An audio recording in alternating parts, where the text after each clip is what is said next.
v-am găsit la a doua parte din Minecraft. Bine v-am găsit la a doua parte din Minecraft Pocket Edition. S-a oprit din păcate filmarea că n-am mai avut spațiu, nu știu cum se va opri și aceasta.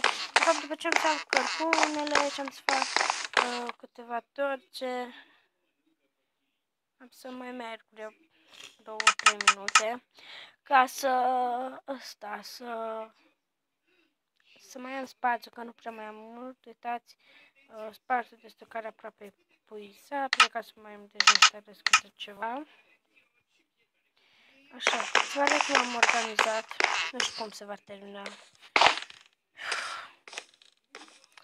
Deci aici am pus doar mâncare, aici am pus doar itemele, adică armele.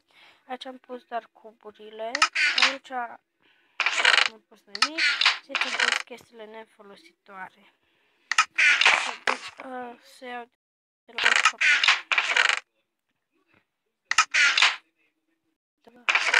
4.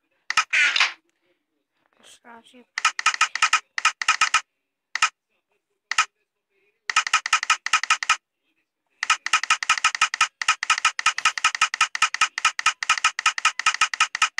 sau în următorul episod am să fac, nu știu sincer. Deci asta merge la chestii nefolositoare.